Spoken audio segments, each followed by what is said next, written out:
सभी को नमस्कार साथियों, मैं मनोज शर्मा स्वागत करता हूं आप सभी हिंदी प्रेमियों का आपके अपने YouTube चैनल हिंदी निकेत पर। साथियों, आज हमारा जो टॉपिक रहेगा वह होगा शब्द विचार।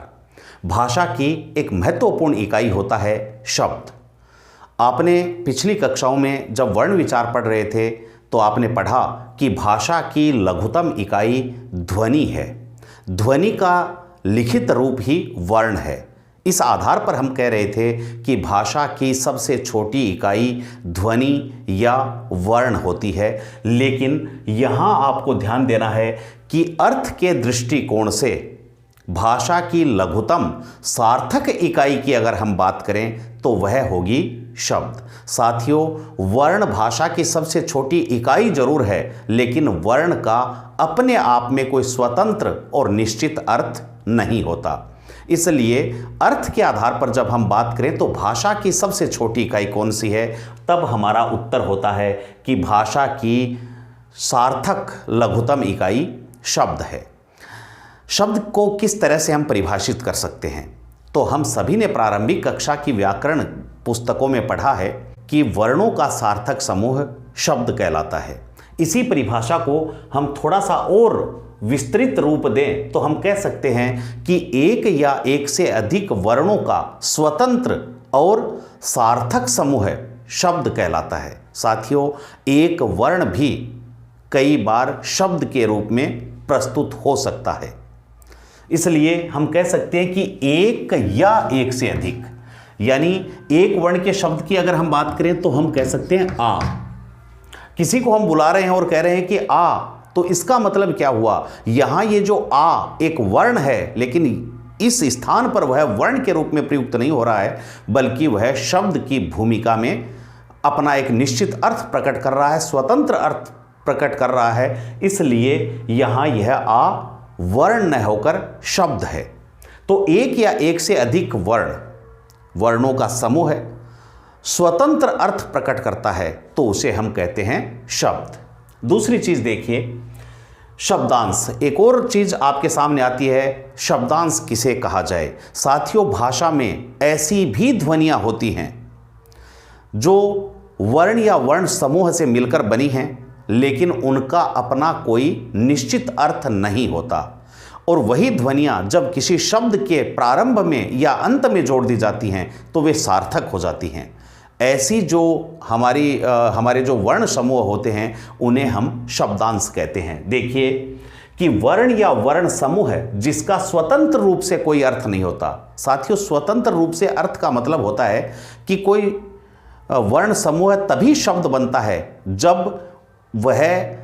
जब उसके साथ एक निश्चित अर्थ जुड़ा हुआ होता है, अर्थात अर्थ के लिए वह किसी दूसरे अन्य शब्द पर आधारित ना रहे, तभी हम उसे शब्द कहते हैं। लेकिन ऐसा वर्ण समूह है जिसका अपना कोई अर्थ नहीं है, लेकिन किसी शब्द के साथ जुड़ने पर वह सार्थक हो जाए, तो उसे हम शब्द नहीं बल्कि शब्दांश कहते हैं, यानी शब्द का अंश कहते हैं। और ये शब्दांश क्या होते हैं तो आप आगे चलकर हम पढ़ेंगे। उपसर्ग और प्रत्यय, जैसे मान लो कि हम उदाहरण के लिए बात करें, ता एक प्रत्यय है, पन एक प्रत्यय है। अब ता में अगर सुंदर शब्द जुड़ जाए, अकेले ता का कोई अर्थ नहीं है, लेकिन इससे पहले हमने एक शब्द जोड़ा सुंदर, तो शब्द बना सुंदरता, और अब यह सार्थक इकाई बन गया। तो अकेला जब तक था तब यह शब्दांश था, लेकिन अब यह शब्द बन गया है, शब्द का हिस्सा बन गया। यहां देखिए, पन एक और प्रत्यय है हमारा, तो अगर अकेला पन है तो इसका अर्थ नहीं निकलता, लेकिन अपना के साथ यह जुड़े तो ये अपनापन, परायापन, लड़कपन, बचपन, इस तरह के नए शब्द बनाएगा, और तब यह वर्ण समूह सार्थक हो जाएगा। तो जब तक यह शब्द के साथ नहीं जुड़ता तब तक इसका अर्थ नहीं है, इसलिए हम इसे शब्द नहीं कह सकते। क्यों नहीं कह सकते? क्योंकि इसका स्वतंत्र अर्थ नहीं है। और इसके स्थान पर अगर हम इसी को कहें अपनापन, तो अब ये संपूर्ण जो इकाई है यह शब्द है, क्योंकि अपने आप में यह एक निश्चित अर्थ प्रकट कर रही है। तो ये छोटा सा अंतर था शब्द और शब्दांश का, जिसे हमने समझा। यहाँ से हम आगे बढ़ते हैं। ये एक इम्पोर्टेंट बात है परीक्षा के लिहाज से कि भाषा की लघुतम सार्थक इकाई क्या है। साथियों, यहाँ पे बच्चे चूक करते हैं, क्योंकि वो बार बार यही सुनते हैं कि भाषा की लघुतम इकाई वर्ण है, भाषा की लघुतम इकाई ध्वनि है। लेकिन ध्यान रखना है, यहाँ भाषा की लघुतम इकाई नहीं, लघुतम सार्थक इकाई की बात हो रही है। सार्थक यानी ऐसी लघुतम इकाई जिसका निश्चित अर्थ भी हो, तो उसे हम कहते हैं शब्द। तो ये आप विशेष रूप से ध्यान रखेंगे। अब यहाँ से आगे बढ़ते हैं और देखिए, हिंदी भाषा में शब्दों का जो वर्गीकरण किया गया, उस वर्गीकरण के पीछे कौन कौन से आधार माने गए हैं, अर्थात शब्द का किन किन आधारों पर वर्गीकरण किया गया। साथियों, हमने शब्द का 4 आधारों पर अलग अलग वर्गीकरण किया है, जो आपके सामने है। सबसे पहला जो आधार है, जिसके आधार पर हम शब्द का वर्गीकरण करते हैं, उसे हम कहते हैं उत्पत्ति के आधार पर शब्द। उत्पत्ति को ही हम स्रोत भी कह सकते हैं और उत्पत्ति को ही हम इतिहास भी कह सकते हैं। तो साथियों, उत्पत्ति, स्रोत या इतिहास के आधार पर हमने शब्दों को 5 भागों में विभक्त किया है। आज यही हमारी महत्वपूर्ण ये कक्षा भी इसी से संबंधित होनी है, यानी उत्पत्ति के आधार पर शब्द को लेकर हम इस कक्षा में पढ़ने जा रहे हैं। तो देखिए कौन कौन से शब्द होते हैं। तत्सम, तद्भव, देशज, विदेशी, या जो 5वां है वह है संकर शब्द। तो ये हुए उत्पत्ति के आधार पर। इसके बाद अगला जो वर्गीकरण हम शब्दों का करते हैं वह होता है व्युत्पत्ति के आधार पर। और व्युत्पत्ति के जो अन्य नामों की अगर हम चर्चा करें तो आप इसे रचना के आधार पर कह सकते हैं, आप इसे गठन के आधार पर कह सकते हैं, आप इसे बनावट के आधार पर वर्गीकरण कह सकते हैं, या फिर व्युत्पत्ति के आधार पर वर्गीकरण शब्दों का अगर पूछा जाए तो हिंदी में व्युत्पत्ति के आधार पर शब्दों के 3 भेद किए जाते हैं। और वे 3 कौन से हैं? रूढ़ शब्द, यौगिक शब्द, और तीसरा भेद है योग रूढ़, यानी ऐसे शब्द जो यौगिक तो हैं लेकिन किसी एक अर्थ के लिए रूढ़ हो गए, उन्हें हम कहते हैं योग रूढ़। आगे हम बात करते हैं तो शब्द का जो तीसरा वर्गीकरण किया गया, उस वर्गीकरण का आधार है रूप या प्रयोग के आधार पर शब्द। साथियों, यह बेहद महत्वपूर्ण हमारा वर्गीकरण यहाँ पे रहेगा, यह आधार रहेगा, क्योंकि हिंदी व्याकरण या किसी भी भाषा की व्याकरण इसी आधार पर टिकी होती है।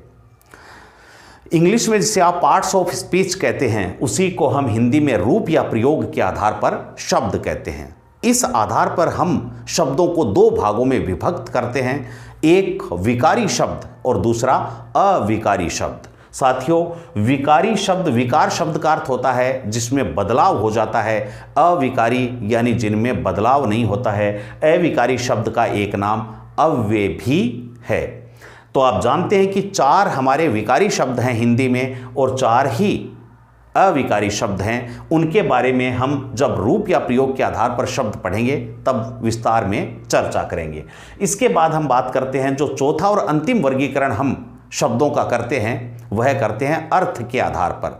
अर्थ के आधार पर शब्दों का जो वर्गीकरण है वो प्रमुख रूप से हम निम्न आधारों पर करते हैं। नंबर 1, एकार्थी शब्द, यानी ऐसे शब्द जो केवल एक अर्थ के सूचक हैं, उन्हें हम एकार्थी शब्द कहते हैं। अनेकार्थी शब्द, यानी कुछ शब्द ऐसे हैं जिनके एक से अधिक अर्थ होते हैं, तो उन्हें कहा जाता है अनेकार्थी शब्द। इसके बाद बात आती है समानार्थी। साथियों, आपने पर्यायवाची शब्द नाम सुना है, तो पर्यायवाची शब्द को ही समान अर्थ देने के कारण हम समानार्थी शब्द भी कह सकते हैं। विपरीतार्थक शब्द, विपरीत अर्थ देने वाले जो शब्द होते हैं, जिन्हें हम विलोम शब्द कहते हैं, यह भी अर्थ के आधार पर एक भेद है। और 5वें भेद की बात करें तो युग्म शब्द, जिनका पूरा नाम अगर मैं बताऊं तो सम उच्चरित भिन्नार्थक शब्द, यानी ऐसे शब्द हैं जिनका उच्चारण लगभग समान है लेकिन उनका अर्थ भिन्न होता है, तो उन्हें कहते हैं समोच्चरित भिन्नार्थक शब्द। तो ये 4 आधार हैं जिन पर हमने शब्दों का वर्गीकरण किया है। आज की हमारी कक्षा उत्पत्ति, स्रोत या इतिहास के आधार पर शब्दों के वर्गीकरण की रहेगी। अर्थात आज हम तत्सम, तद्भव, देशज, विदेशी और संकर शब्द के बारे में विस्तार से जानेंगे।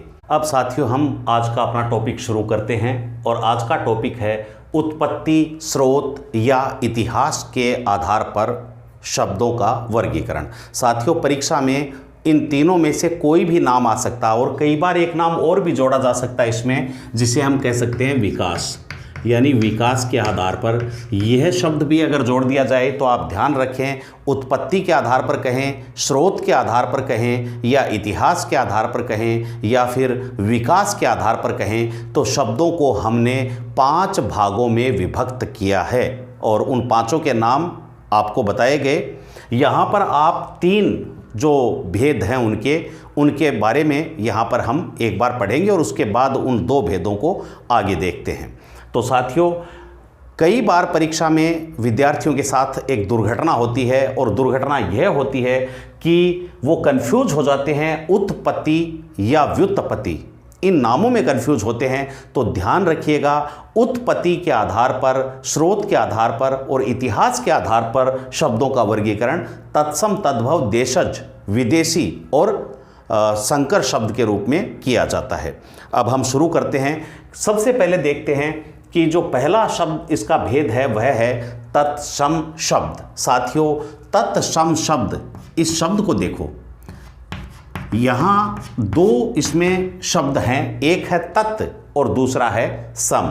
तत् का अर्थ होता है उसके, वह या उसके, और सम का अर्थ होता है समान। तो तत्सम का अर्थ क्या हुआ? उसके समान। अब प्रश्न उठता है कि किसके समान? तो साथियों, तत्सम शब्द का जो अर्थ है वह है मूल भाषा का शब्द ज्यों का त्यों किसी भाषा में आ जाए। कहने का तात्पर्य है कि हिंदी की मूल भाषा कौन सी है? हम सभी जानते हैं, हिंदी का विकास क्रम आपने पढ़ा है। हिंदी की जो जननी है या मूल भाषा है वह है संस्कृत। इसलिए संस्कृत का कोई शब्द यदि हिंदी भाषा में ज्यों का त्यों प्रयुक्त होता है तो हम उसे हिंदी के लिए तत्सम शब्द कहेंगे। आप उदाहरण के लिए इसे दूसरी किसी भाषा से समझें। मान लीजिए अंग्रेजी है, अंग्रेजी की मूल भाषा हम मानते हैं कि लैटिन है। तो लैटिन भाषा का कोई शब्द आज ठीक उसी अपने मूल स्वरूप में अंग्रेजी में प्रयुक्त होता है तो अंग्रेजी के लिए लैटिन का वह शब्द तत्सम शब्द होगा। अब जो रिश्ता अंग्रेजी और लैटिन का है वही रिश्ता हिंदी और संस्कृत का है। हिंदी का जन्म संस्कृत से हुआ है, इसलिए संस्कृत भाषा के शब्द यदि अपना रूप बिना बदले ज्यों के त्यों हिंदी में प्रयुक्त होते हैं तो उन्हें हम कहते हैं तत्सम शब्द। तो देखिए, संस्कृत भाषा के शब्द जो बिना किसी परिवर्तन के हिंदी में प्रयुक्त होते हैं, ध्यान रखिएगा, मूल रूप से संस्कृत का शब्द होगा और ठीक उसी रूप में प्रयुक्त होगा जिस रूप में वह संस्कृत में रहा था या है। तो उसे हम हिंदी में आकर क्या कहेंगे? तत्सम शब्द कहेंगे। उदाहरण देखिए, एक है चंद्र। चंद्र यानी ये संस्कृत में चंद्र कहते हैं चंद्रमा, चांद को, मून जिसको आप अंग्रेजी में कहते हैं। संस्कृत में इसे चंद्र कहा जाता है, लेकिन अगर हिंदी की शब्दावली में हम ये कहते हैं कि आज चंद्रोदय का समय 8 बजे का है, तो इसका मतलब यह जो चंद्रोदय शब्द था यह संस्कृत का शब्द था, हमने हिंदी भाषा में काम में लिया और ज्यों का त्यों काम में लिया, बिना किसी परिवर्तन के काम में लिया, इसलिए वह शब्द हिंदी के लिए क्या हो गया? तो हिंदी के लिए वह शब्द तत्सम हो गया, उसके समान। किसके समान? मूल भाषा के समान। तो कोई भी शब्द जो मूल भाषा के समान होता है, ज्यों का त्यों प्रयुक्त होता है, तो उसे कहते हैं तत्सम शब्द।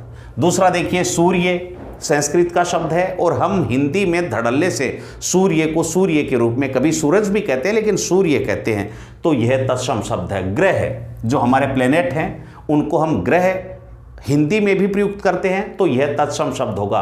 गृह, घर को हम गृह कहते हैं, तो यह भी यहाँ अगर हम गृह, जैसे बच्चों को स्कूल में हम कहते हैं गृह कार्य दीजिए, होमवर्क दीजिए, तो यह गृह शब्द, गृह कार्य शब्द मूल रूप से संस्कृत का है, हिंदी में प्रयुक्त कर रहे हैं तो तत्सम है। ठीक ऐसे ही कर्ण, मुख, पवन, चतुर्थ, और अगर हम गिनती की बात करें, गणना की बात करें, तो सप्त, अष्ट, चंद्रिका, ग्राहक, ग्राम, दुग्ध, दंत, ओष्ठ, ये सभी जो शब्द हैं हमारे, ये संस्कृत भाषा मूल के हैं और हम उन्हें हिंदी में ज्यों का त्यों प्रयुक्त करते हैं तो ये तत्सम शब्द कहलाते हैं। और कोई इसमें ज़्यादा आपको सोचने विचारने की ज़रूरत नहीं है। केवल इतना सा ध्यान रखें कि संस्कृत भाषा के शब्द बिना किसी परिवर्तन के अगर हिंदी में प्रयुक्त होते हैं तो हम उन्हें कहेंगे तत्सम शब्द। इनके बारे में हम डिटेल में बात करेंगे। थोड़ा सा पहले तद्भव के बारे में जानते हैं। देखिए, अगला जो शब्द हमारा है वह है तद्भव। अब तद्भव को समझिए, इसका संधि विच्छेद करिए तो शब्द बनेंगे तत् और भव। भव का अर्थ होता है होना या बनना, तत् का अर्थ है वह, उसके या उससे।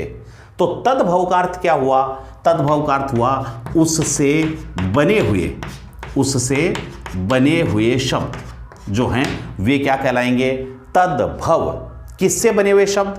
तो मूल भाषा से जो विकृत हो गए, जिनका रूप थोड़ा बदल गया, जिनकी ध्वनि कुछ परिवर्तित हो गई।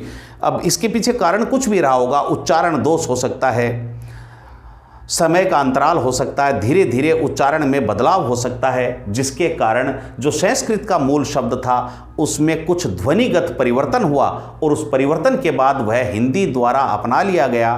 तो ऐसे शब्द तद्भव शब्द कहलाते हैं। तो इसे भी आप जानते भी हैं, लेकिन यहां देखें कि संस्कृत भाषा के शब्द, यानी शब्द ये भी मूल रूप से कहां, किस भाषा से रिलेटेड होते हैं? मूल भाषा से, यानी संस्कृत भाषा के शब्द होते हैं।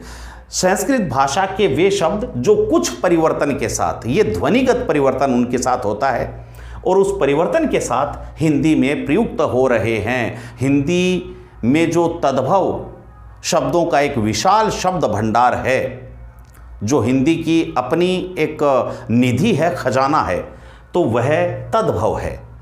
तो तद्भव किसे कहें? संस्कृत के वे शब्द जो अपने कुछ रूप परिवर्तन के बाद हिंदी में प्रयुक्त हो रहे हैं, ऐसे शब्दों को हम तद्भव कहते हैं। अब साथियों, तद्भव को समझने के लिए हम ये जो ऊपर तत्सम शब्द लिखे हैं, इन्हीं का सहारा लेते हैं और इन्हीं का तद्भव रूप बनाते हैं। तो देखिए, बारी बारी से हम देखते हैं। सबसे पहले आपने देखा चंद्र। मैं समझता हूं कि आप सभी जानते होंगे चंद्र का तद्भव रूप क्या बना। साथियों, संस्कृत में अनुस्वार तो था, पंचम वर्ण का प्रयोग भी होता था, लेकिन संस्कृत में चंद्र बिंदु नहीं था। हिंदी की चंद्र बिंदु हिंदी की अपनी ध्वनि है, इसलिए जहाँ जहाँ संस्कृत में अनुस्वार का प्रयोग होता था, हिंदी में लगभग हिंदी ने अनुस्वार को चंद्र बिंदु में तब्दील कर दिया है। तो ये भी आप ध्यान रखेंगे, जहाँ चंद्र बिंदु आता है तो निश्चित मानिए कि वह तत्सम कभी नहीं हो सकता। क्यों नहीं हो सकता? क्योंकि चंद्र बिंदु की ध्वनि, अनुनासिक ध्वनि संस्कृत में थी ही नहीं, और जब थी ही नहीं तो शब्द में चंद्र बिंदु होने का कोई मतलब ही नहीं है। देखिए, चंद्र, तो यहाँ चंद्र से क्या बना? चांद बना। ये चंद्र बिंदु लगा और चांद बना। उच्चारण में सरलता हुई और चंद्र को हमने बना दिया चांद। इसके बाद सूर्य, सूर्य को क्या बनाया? तो सूर्य को हमने बना दिया सूरज। आगे देखिए ग्रह, तो ग्रह को आज भी ग्रह के रूप में ही हमने हिंदी में अपनाया है। इसका कोई रूप बदलकर या बिगड़कर हिंदी में नहीं आया, इसलिए हम इसे इसी रूप में लिखते हैं। साथियों, ध्यान रखें, हर तत्सम शब्द का तद्भव रूप नहीं होता है। ऐसी कोई व्यवस्था नहीं है आप कहीं ये समझ लें कि संस्कृत के हर शब्द का रूप बदल गया होगा, ऐसा बिल्कुल नहीं है। जैसे ग्रह शब्द है तो इसका रूप नहीं बदला। आप और देखें, प्रातः शब्द है तो प्रातः का कोई रूप नहीं बदला, तो फिर प्रातः के रूप में हम इसे स्वीकार करें। और देखिए गृह, गृह से क्या बन गया? तो घर बन गया। कर्ण, कर्ण से क्या बना? तो हमारे कान, यानी पहले कर्ण था और हम अब क्या कहने लगे? कान कहने लगे। मुख संस्कृत का शब्द है और ये तद्भव रूप में मुंह बनकर आज प्रचलित है। पवन, तो पवन को हम पौन कह सकते हैं। पौन, आप साहित्य में कई बार जो कविताओं में प्रयोग देखते हैं तो वहाँ पौन शब्द का इस्तेमाल किया जाता है पवन के स्थान पर। चतुर्थ को हम आज हिंदी में चौथा। बात करें अगर सप्त की तो इसे 7 कहेंगे। अष्ट तो 8 कहेंगे। चंद्रिका, तो चंद्रिका शब्द चांदनी, चंद्रिका का क्या बना, चांदनी बन गया तद्भव रूप। ग्राहक से क्या बन गया, गाहक। तो इस तरह से देखिए जो क्लिष्टता थी, संस्कृत शब्दों की जो क्लिष्टता थी, उसकी क्लिष्टता को सरलता में तब्दील करके जो नए शब्द बने वो थोड़े रूप बदल गया उनका, और इसलिए हिंदी में वे तद्भव कहलाते हैं। ग्राहक से गाहक बना, ग्राम से गांव बना। ऐसे ही देखिए दुग्ध, दुग्ध से क्या बना, तो आप जानते हैं दूध।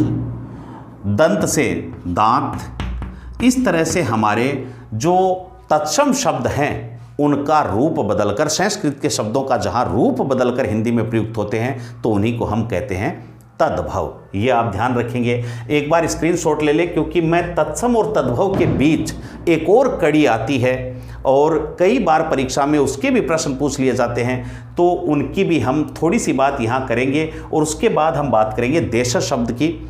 तो पहले हम तत्सम और तद्भव के बीच की कड़ी को समझेंगे।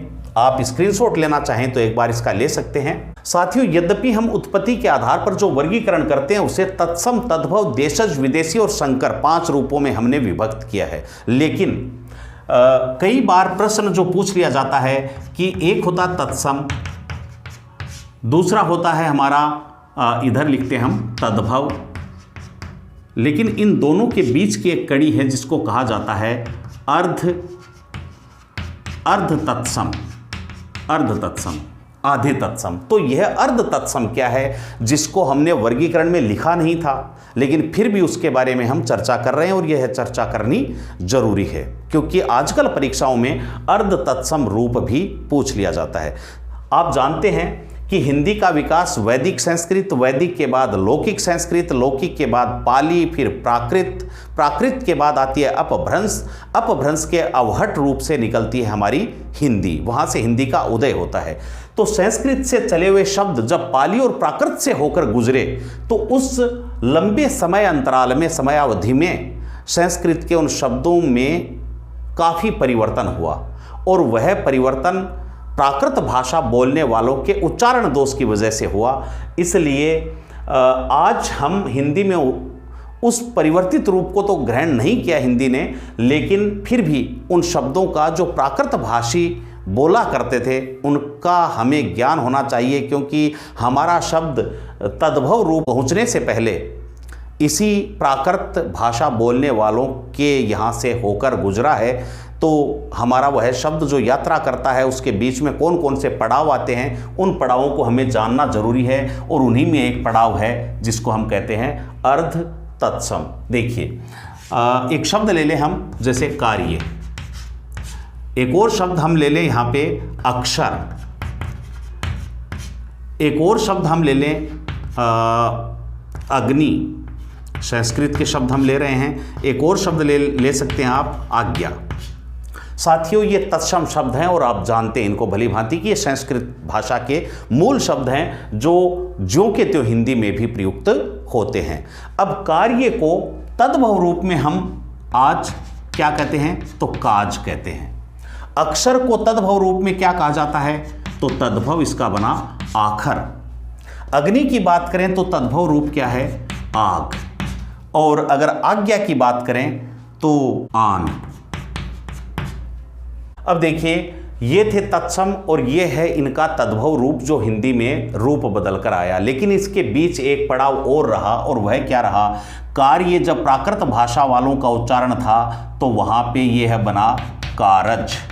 साथियों, संस्कृत के तत्सम शब्दों का ये जब तद्भव रूप में आता है तो अक्षर जय बन जाता है। ये का क्या बनता है, जय बनता है। जैसे आपने और भी शब्द देखे होंगे, यमुना तत्सम है तो जमुना तद्भव रूप हो गया।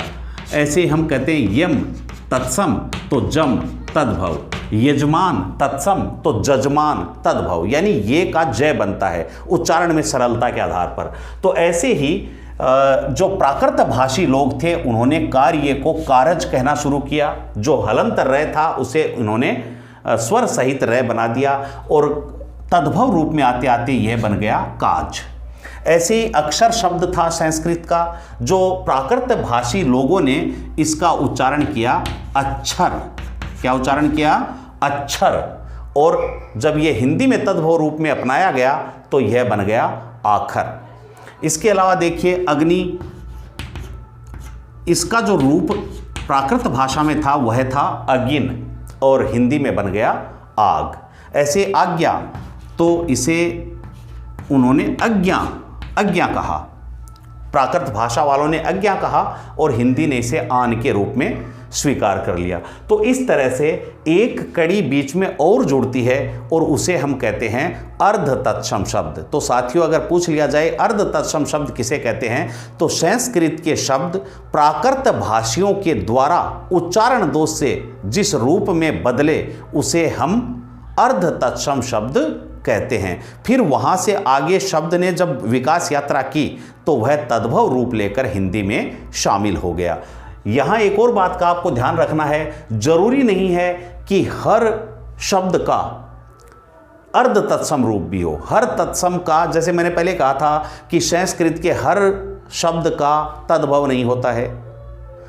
संस्कृत, यहाँ मैं आपको कह रहा हूँ कि संस्कृत का कोई शब्द तत्सम है, उसी शब्द का तद्भव भी है, लेकिन जरूरी नहीं कि उसका अर्ध तत्सम भी हो। जैसे इसका उदाहरण हम अगर बात करें तो हमें लिखना पड़ेगा यहाँ पे, जैसे यहाँ लिखा हमने तत्सम है सर्व, तो इसका अर्ध तत्सम कोई रूप नहीं है और हिंदी में ही है, तद्भव क्या बना, सब बना। तो इस तरह से यहाँ पर उसका अर्ध तत्सम कोई रूप नहीं रहा। तो यह संभव है कि सभी शब्दों का जो रूप है वो इस तरह से नहीं बनता है। एक और देखें, जैसे वत्स है, वत्स का अर्ध तत्सम रूप है बच्छ बना और बच्च से फिर क्या बन गया, बच्चा। यहाँ तत्सम भी है, अर्ध तत्सम भी है और तद्भव रूप भी है। तो इस तरह से कुछ शब्द ऐसे हैं जिनका केवल तत्सम और तद्भव है, अर्ध तत्सम रूप नहीं है। तो यह भी हमें ध्यान रखना है। साथियों, अब बेहद ध्यान से पढ़ने की जरूरत है, क्योंकि ये वो रामबाण अस्त्र हैं जो आपको यह पहचान करवाने में मददगार साबित होंगे कि दिए गए शब्दों में कौन सा शब्द तत्सम है और कौन सा शब्द तद्भव है। क्योंकि परीक्षा में जो प्रश्न पूछे जाते हैं वे इसी तरह के प्रश्न होते हैं। परीक्षा में आपको प्रश्न दिया जाएगा कि दिए गए विकल्पों में से किस विकल्प के सभी शब्द तत्सम हैं, या फिर पूछेगा तद्भव हैं। साथियों, एक एक विकल्प में लगभग 5-6 शब्द दिए जाते हैं और उनमें एक दूसरा शब्द घुसेड़ दिया जाता है, और यदि आपको इन बातों का ध्यान नहीं होगा तो आप तत्सम और तद्भव में वहाँ पर अंतर करने में असमर्थ हो जाते हैं और हमारा प्रश्न गलत हो जाता है या फिर छोड़ना पड़ता है।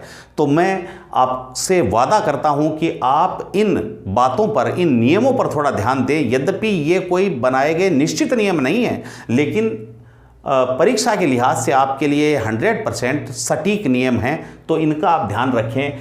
पहला, कि यदि हमारे जो संयुक्ताक्षर है हिंदी में कितने संयुक्ताक्षर हैं, तो 4, क्षय, त्रय, गे और श्रय, ये 4 संयुक्ताक्षर है और इनके बारे में हम पहले की कक्षाओं में पूरा विस्तार पूर्वक पढ़ चुके हैं। यदि किसी साथी ने वो वीडियो नहीं देखे हैं तो पहले वो वीडियो सभी देख लें वर्ण विचार के, और उसके बाद यहाँ आ जाएं तो वे समझ जाएंगे। साथियों, क्षय, त्रय, गे और श्रय का प्रयोग यदि किसी शब्द में होता है तो निश्चित मानिए कि वह शब्द तत्सम होगा।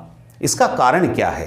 देखिए, केवल ऐसे नहीं मानना है, उसके कारण का हमें पता होना चाहिए। साथियों, हिंदी भाषा का उदय क्यों हुआ? सरलीकरण के कारण। यानी हमारी संस्कृत भाषा में जो क्लिष्टता थी, जो कठिनता थी, उस कठिनता को सरल करने के लिए हिंदी का उदय हुआ और इसके लिए पाली, प्राकृत और अपभ्रंश से होती हुई हमारी हिंदी निकली। तो सरलीकरण के कारण उदय हुआ, और ये जो संयुक्ताक्षर है इनका उच्चारण कठिन है। इसलिए कठिन उच्चारण जिन शब्दों का या जिन वर्ण और ध्वनियों का था वह तद्भव में शामिल ही नहीं है। इसलिए आप तय माने कि ये चारों संयुक्ताक्षर वाले अगर कोई भी संयुक्त अक्षर आपको शब्द में दिखता है तो उसे आप तत्सम शब्द माने। अब हम देखते हैं कि इनका तद्भव में रूप कैसे बदलता है। साथियों, यह जो क्षय है, तद्भव शब्द अगर उसका बनेगा तो अक्सर यह ख बनता है। क्या बनता है? क्षय का ख बन जाता है। कभी कभी अर्ध तत्सम में हम इसे क्षय के रूप में भी देख सकते हैं। ध्यान रखिए, क्षय का ज्यादातर यानी 95% तो क्षय बनेगा, लेकिन 5% चांसेज हैं कि यह क्षय भी बन जाए। त्रय जो है, इस त्रय का जो तद्भव शब्दों में रूप बनता है वह तय बनता है। त्रय का क्या बनता है? यानी रे हट जाता है। सामान्यतः रे ऐसे शब्दों से हट ही जाता है, तो त्रय का तय बनेगा। ये वाले शब्द कम हैं और इनका ज़्यादा तद्भव रूप बना भी नहीं है, लेकिन फिर भी अगर सामान्य हम देखें तो ये जय में परिवर्तित होता है, यानी जहाँ गे होता है वहाँ जय आ जाता है, उसका स्थान जय ले लेता है। और जो श्रेय है, इस श्रेय का स्थान तद्भव में स ले लेता है। साथियों, इन बातों का ध्यान रखते हुए आप इन ध्वनियों के जो तत्सम शब्द होते हैं उनका तद्भव रूप बनाने में भी मदद ले सकते हैं। पहली बात आपको ध्यान रखनी है कि संयुक्ताक्षर जिस शब्द में आ गया वह शब्द तत्सम है, तद्भव नहीं। यदि उस तत्सम शब्द का तद्भव रूप ढूंढना है तो आप देखेंगे कि क्षय की जगह आपको क्षय मिलेगा, त्रय की जगह तय मिलेगा, गे की जगह जय मिल सकता है और श्रेय की जगह आपको स मिल सकता है।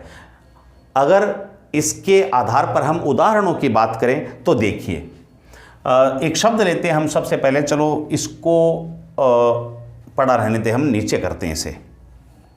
क्षय वाले शब्द लेते हैं हम सबसे पहले और किस तरह से उसका क्षय बनता है यह देखते हैं।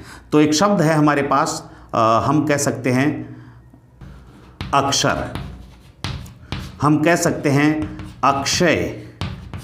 इसके अलावा देखिए हमारा एक शब्द है अक्षी, अक्षी। एक शब्द है कुक्षी। इसके अलावा हम शब्द देखें तो कह सकते हैं क्षेत्र, क्षीर। और शब्दों की हम बात करेंगे। यहां देखिए ये जो शब्द आए अक्षर, अक्षय, अक्षी, कुक्षी, क्षेत्र, क्षीर, तो जैसे आप क्षय देख रहे हैं आप समझ लें कि निश्चित रूप से यह शब्द तत्सम होंगे। इनका तद्भव रूप क्या बनेगा? मैं पहले कह चुका हूं कि जरूरी नहीं कि हर तत्सम का तद्भव हो, लेकिन ये वे शब्द हैं जिनका तद्भव रूप है, तो हम वो भी यहां पे देखते हैं। साथियों, अक्षर को आपने अर्ध तत्सम रूप भी बनाया था थोड़ी देर पहले हमने, अक्षर, और उसका फिर रूप बनाया था आखर। तो अक्षर से क्या बना? आखर। तो यहां देखिए जो क्षय है वो क्षय में परिवर्तित हो गया और ए का दीर्घीकरण हो गया, जहां ए था वहां आ गया। ऐसे ही देखो सेम यही स्थिति रहेगी। अक्षय तो इसका बन जाता है आखा। अक्षय तृतीया एक तिथि है हमारी, अबूझ सावा होता है, आप सभी जानते हैं। इस दिन जो हमारे राजस्थान और भारत में सर्वाधिक शादियां होती हैं तो वो आखा तीज को होती हैं। अक्षय तृतीया क्या बना? आखा तीज बना। ये हट गया और क्षय का क्षय हो गया, ये हटा, उसके बदले में आ की ध्वनि क्षय में जुड़ी और ये आखा शब्द बना। अक्षी, आंख। अक्षी से क्या बना? आंख। साथियों, कई बार हमारे जो शिक्षक साथी हैं वे भी गलती कर देते हैं। उनको लगता है कि संस्कृत का कोई भी शब्द ले लें, कोई पर्यायवाची ले लें और हिंदी में तद्भव रूप को ले लें तो वह तत्सम तद्भव का जोड़ा बन जाता है। मैं कहना यह चाहता हूं कि आंख जो तद्भव शब्द है इसका तत्सम रूप क्या है? तो आंख किससे बना? अक्षी से बना है। अब कहने को तो संस्कृत में नेत्र भी कहते हैं आंख को नयन भी कहा जाता है, आंख को चक्षु भी कहा जाता है, लेकिन क्या आंख शब्द नेत्र, नयन या चक्षु से बना है? नहीं, यह जो शब्द बना है यह अक्षी से बना है। तो अक्षी तद्भव शब्द है और इसका तत्सम रूप, माफ कीजिएगा, आंख तद्भव शब्द है और इसका तत्सम रूप क्या होगा? तो अक्षी होगा। नेत्र, नयन या चक्षु इसका तत्सम रूप नहीं हो सकता, यह ध्यान रखना है आपको। इसके बाद देखिए कुक्षी। कुक्षी का अर्थ होता है कोख। कहते हैं ना कि कौशल्या की कोख से राम ने जन्म लिया, तो कोख यानी कुक्षी।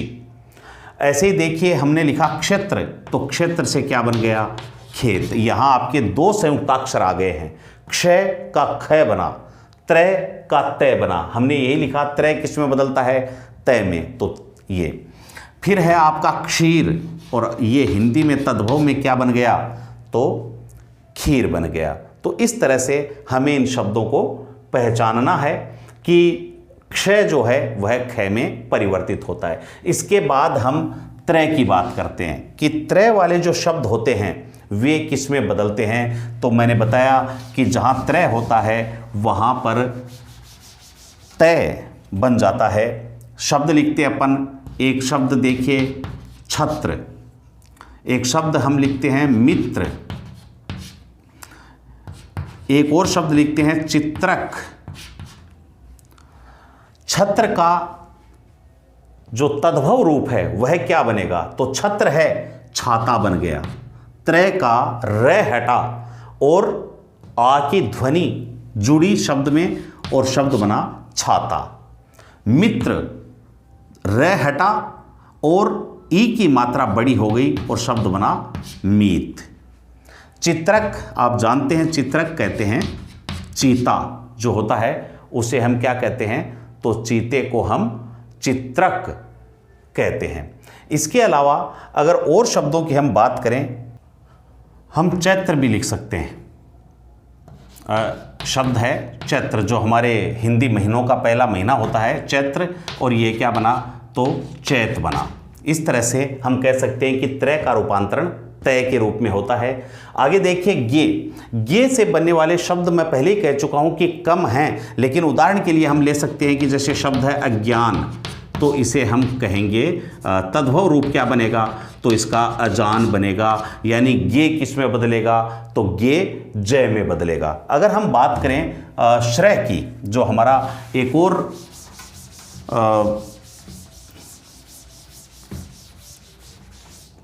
अब हम बात करते हैं श्रेय की।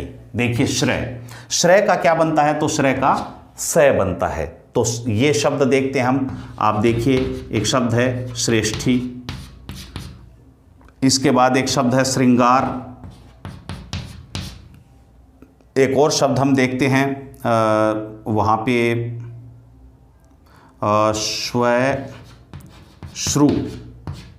स्वश्रु। साथियों श्रेष्ठी का बनता है सेठ, श्रृंगार का बनता है सिंगार, श्रृंगार का क्या बना, तो सिंगार। ये तद्भव रूप हो गया। और बहुत ही इंपॉर्टेंट शब्द है स्वश्रु। एक ऐसा ही और शब्द है, वो भी मैं आपको बताता हूँ। स्वश्रु का अर्थ हिंदी में यह बना सास।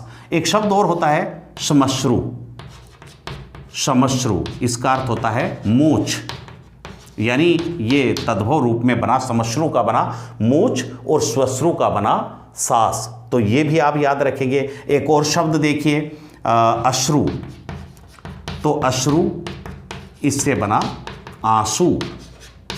तो इस तरह से जहाँ श्रेय होता है वह अक्षर सय में बदल जाता है और तद्भव रूप उससे हमें प्राप्त होता है। तो ये आपको बताया कि संयुक्ताक्षर का प्रयोग अगर किसी शब्द में होता है तो वह तत्सम होगा, तद्भव नहीं। और उस शब्द का जो तद्भव रूप होगा तो संयुक्ताक्षरों का क्षय ख में, त्रय तय में, गे जय में और श्रेय सय में बदलता है। अब यहाँ से हम दूसरे बिंदु पर चलते हैं, तो इसे हम मिटाते हैं। और अब अगली बात देखिए साथियों, यदि किसी शब्द में री आता है या फिर मूर्धन्य शय, मैंने आपको तीनों शय के उच्चारण के बारे में बताया था। तो उसमें एक तालव्य है, इसके बाद मूर्धन्य है और तीसरा दंत्य है।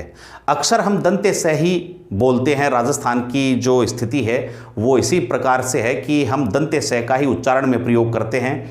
लेकिन मूर्धन्य शय तो इसका उच्चारण होता है शय। ये जो शय है इसका उच्चारण कठिन है। री का उच्चारण तो हम लगभग क्या पूरी तरह भुला ही चुके हैं। री को तो हिंदी ने स्वर माना जरूर है, लेकिन सिर्फ इसलिए कि संस्कृत के जो शब्द जिनमें री का प्रयोग हुआ है उन्हें हम शुद्ध रूप में लिख सकें, इसके लिए हमने री को स्वर के रूप में अपनाया भर है। बाकी जो हिंदी के तद्भव शब्द हैं उनमें री का कहीं कोई स्थान नहीं है। तो साथियों आप ध्यान रखेंगे कि ये जो री है ये केवल तत्सम शब्दों में आता है। ये जो श है, मूर्धन्य श, ये श का प्रयोग तद्भव में नहीं होता, इनका प्रयोग भी किस में होता है? तत्सम में ही होता है। तो आप संयुक्ताक्षर के साथ ये दो और जोड़ें, और री और श, इनका प्रयोग भी तत्सम शब्दों में होता है। इनके उदाहरण देखिए, जैसे ये शब्द है ऋषि, एक शब्द है ऋण, एक शब्द है ऋक्ष, ऋक्ष, एक शब्द है जिसे हम कह सकते हैं गृध्। इसके बाद आप देखिए तो हमारा शब्द है प्रकृति, प्राकृत। ये जो शब्द हैं जिनमें री का प्रयोग हुआ है तो वह री शब्दों में ही हमें देखने को मिलती है। तद्भव शब्दों में री के लिए कोई स्थान नहीं है। तो आप देखते ही री अगर लिखा हुआ दिखे या री नीचे मात्रा के रूप में नजर आए तो आप समझ लेना कि यह जो शब्द है, जैसे हमने थोड़ी देर पहले गृह लिखा था, गृह की बात की, यहाँ भी री है, तो आप समझें कि यह शब्द जो है यह कौन सा होगा? तो तत्सम शब्द होगा। इनके तद्भव की बात करें तो ऋषि को हम यद्यपि बोलते ऋषि हैं, इसी रूप में कोई अलग से इसका तद्भव रूप नहीं है, लिखते भी ऋषि हैं। ये अलग बात है कि हमारा उच्चारण दोष हो गया और इस री को हम उच्चारण ये कर रहे हैं अब। खैर, ऋण जो है ये अब हम बोलते ऐसा हैं, यानी ये ऋण हो गया है। ण का प्रयोग भी तद्भव शब्दों में नहीं है। ण जो है संस्कृत के शब्दों में जहाँ ण है वह हिंदी में तद्भव रूप में आते आते न बन गया है। ये भी ध्यान रखें आप, ण का प्रयोग तद्भव शब्दों में नहीं होता। यह अलग बात है कि कुछ देशज शब्दों में ण का प्रयोग हो जाता है, लेकिन तद्भव शब्दों में ण का प्रयोग नहीं होता। ण का प्रयोग भी हमारे तत्सम शब्दों में ही आपको देखने को मिलता है। तो ऋण को भी हम बोलने में ऋण बोलते हैं, री ये यूज करते हैं, लेकिन इसके लिए कोई अलग से हम तद्भव शब्द नहीं है। ऋक्ष तो इसे कहते हैं रीछ, ऋक्ष का तद्भव रूप क्या बना? रीछ। मूल शब्द था संस्कृत का ऋक्ष और यह बना रीछ। साथियों यहाँ मैंने ये बताया था क्षय का कई जगह क्षय भी बनता है, तो यहाँ वही हुआ है, क्षय क्षय में परिवर्तित हुआ है। और देखिए गृध्, तो गृध् का जो तद्भव रूप है वो एक तो होता है गीध, गीध यह शुद्ध है गीध, लेकिन हम इसे क्या बोलते हैं? गिद्ध। तो यह भी शुद्ध रूप है, यानी आप इसे गीध कह सकते हैं या गिद्ध कह सकते हैं। जो मूल शब्द था संस्कृत का वह था गृध्, यह तत्सम रूप है और ये दोनों ही तद्भव रूप हैं। प्रकृति, इसका कोई तद्भव रूप नहीं बना है, प्राकृत का कोई तद्भव रूप नहीं है, गृह का तद्भव रूप है और वह क्या है? घर। तो साथियों री का प्रयोग हो जाए तो आप समझ लेना कि वह शब्द तत्सम है, तद्भव नहीं, और उनका तद्भव किस तरह से बनाना है तो वो भी हमने चर्चा की। आगे बढ़ते हैं और अब बात करते हैं श की। मूर्धन्य जो श है इसका उच्चारण भी कठिन है, इसलिए तद्भव शब्दों में श का प्रयोग नहीं होता। देखिए इस श से बनने वाले शब्द जैसे प्रतिष्ठा, अनुष्ठान, इसके बाद हम देखते हैं निष्ठुर, और देखिए वरिष्ठता या वरिष्ठ की हम बात करें, कनिष्ठ की हम बात करें, और अष्ट की बात करें, अष्ट या ओष्ठ, तो हम देखते हैं कि प्रतिष्ठा, ये जहाँ जहाँ श लगा है ये सारे शब्द क्या हैं? ये तत्सम शब्द हैं। यानी यह वाला श अगर आ गया, मूर्धन्य श आ गया, तो आप समझ लें कि वह तद्भव नहीं है। वह शब्द कैसा है? तो वह तत्सम शब्द है। तो प्रतिष्ठा, इसका यद्यपि कोई जो तद्भव रूप है वह नहीं है।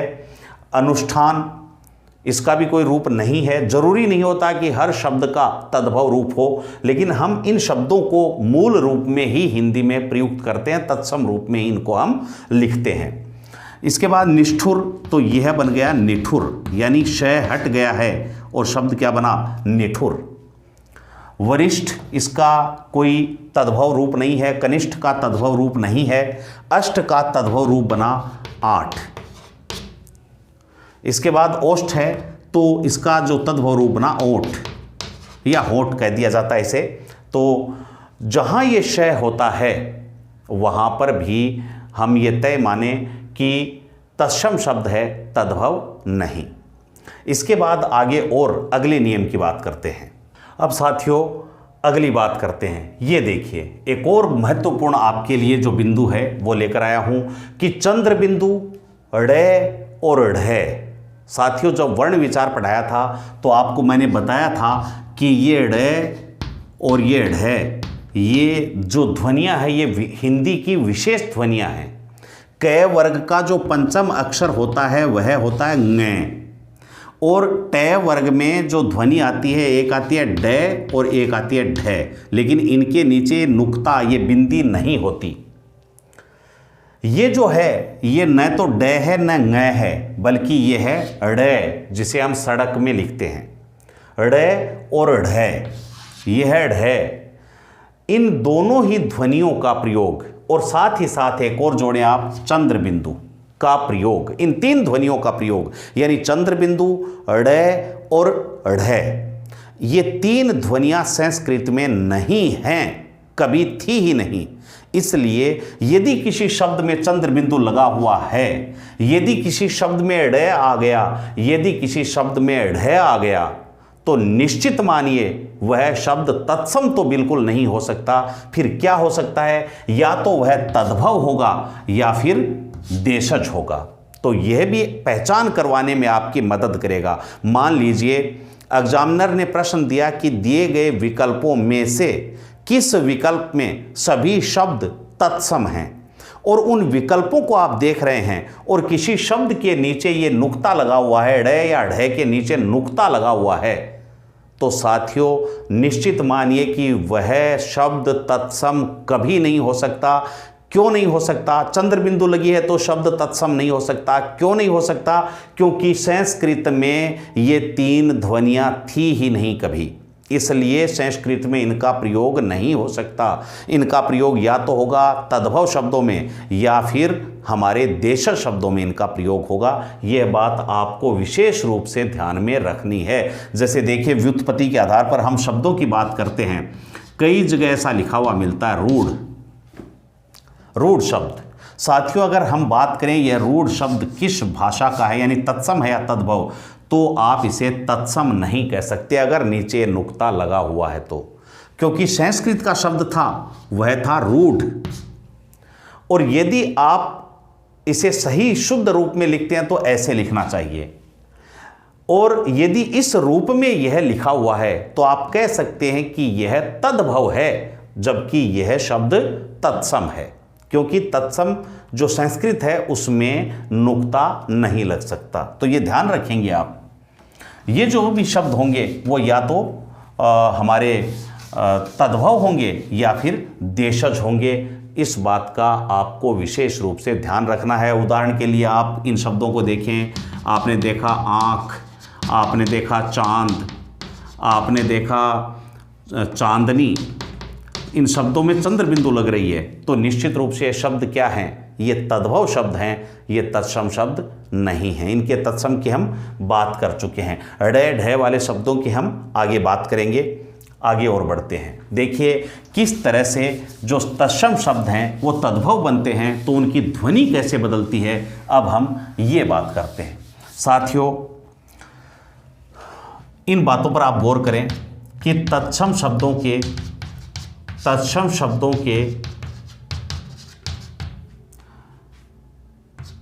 निम्नलिखित वर्ण, तत्सम शब्दों के निम्नलिखित वर्ण तद्भव रूप में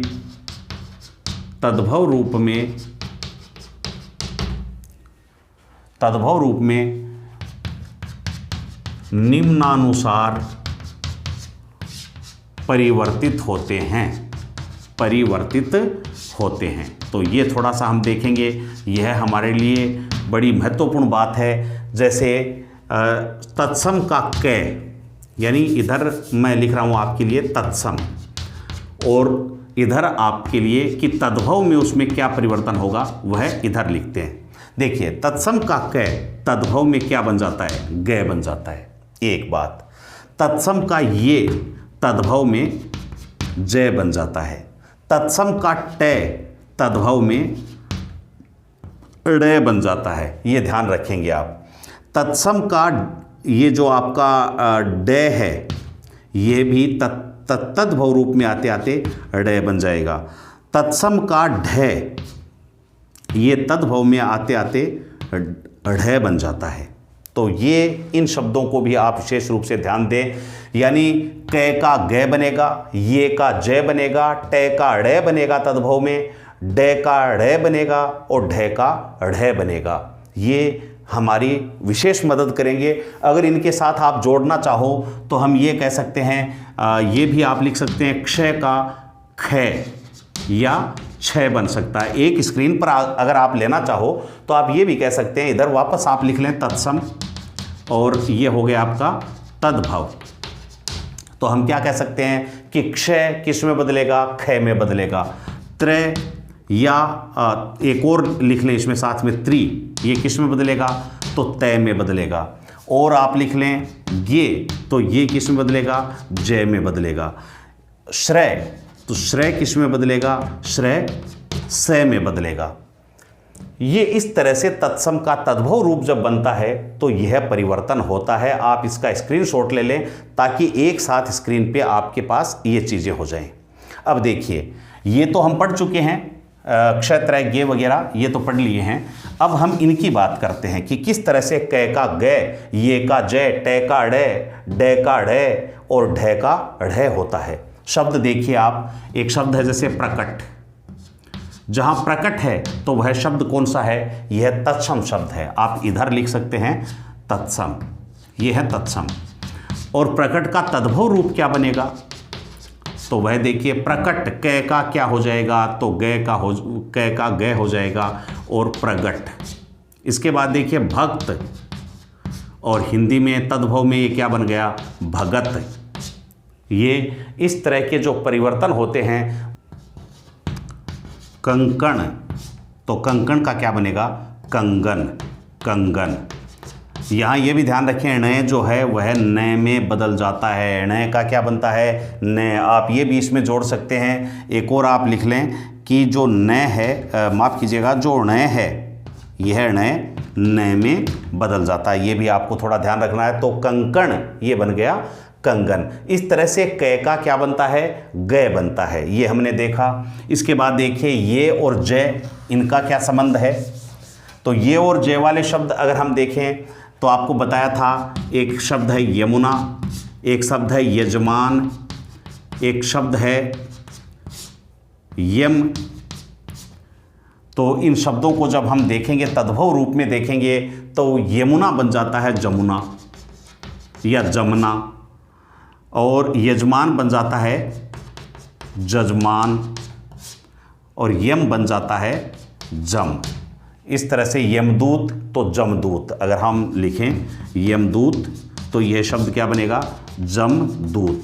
ये हिंदी में यानी तद्भव रूप में ये का जय बन जाता है। और देखिए टे से बनता है ड, तो इसके ऊपर भी हम चर्चा करेंगे। बड़े महत्वपूर्ण शब्द हैं ये जो टे से ड बनते हैं। कौन कौन से शब्द हैं इनको देखते हैं। देखिए एक है करपट, एक है कपाट, इसके बाद हमारा शब्द आता है घट, एक आता है घटिका, और देखिए घोटक, और एक लीजिए आप शाटिका। तो देखिए यहाँ जो टे है वह जब तद्भव रूप में जाता है तो उसमें किस तरह का परिवर्तन होता है।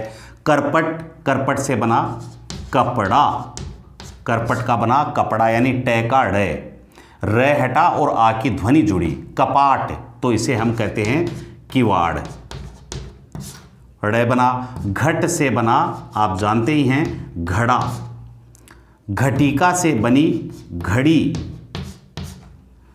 घोटक से बना घोड़ा, और ऐसे ही शाटिका शब्द से बना साड़ी। तो साथियों, इस तरह से जो टय होता है उस टय का ड़ बन जाता है। और मैंने आपको बताया जिन शब्दों में ड़ आ गया, जिन शब्दों में ढ आ गया, वे तद्भव या देशज हो सकते हैं, तत्सम नहीं हो सकते, क्योंकि ये ध्वनियाँ संस्कृत के पास नहीं थी। अब इसके बाद हम देखते हैं कि जो ड़ है, ड है, ये ड में परिवर्तित होता है, और ढ जो है यह ढ में परिवर्तित होता है, और न का न बनता है। इनके बारे में हम चर्चा करते हैं। तो देखिए, जो तत्सम शब्द है रूढ़, रूढ़ संस्कृत में रूढ़ था, और इसका तद्भव रूप क्या बना, तो रूढ़ बन गया। एक शब्द था योग रूढ़, एक ही बात है वैसे, योग रूढ़, तो यह क्या हो गया, योग रूढ़, इस तरह से हो गया। ऐसे एक शब्द है जिसे हम कहते हैं प्रौढ़, संस्कृत में प्रौढ़ है, लेकिन हिंदी में इसको क्या बोलने लगे, तत्सम तद्भव रूप में क्या बोलने लगे, संस्कृत में प्रौढ़ है लेकिन हिंदी में इसे प्रौढ़ कहा जाने लगा। तो इस तरह से जो ढ था वह ढ में बदल जाता है जब वह तद्भव रूप धारण करता है। इसके बाद देखिए ण का न बनता है। तो ण का न वाले शब्द हम देखें, एक है घृणा, एक है हमारा अर्पण, इसके बाद हम कह सकते हैं कंकण। तो किस तरह से बदलते हैं, घृणा से बना घिन्न, घृणा का क्या बना, घिन्न, यानी ण का न हुआ। अर्पण, तो इसे कहते हैं अर्पण। कंकण की बात करें, हम पहले कर भी चुके हैं, कंगन, यहाँ ये क तो ग बना और ण का न बन गया। तो इस तरह से ण जो होता है संस्कृत के शब्दों में, तत्सम शब्दों में, वह तद्भव रूप जब लेता है तो न के रूप में उसे लिखा जाता है।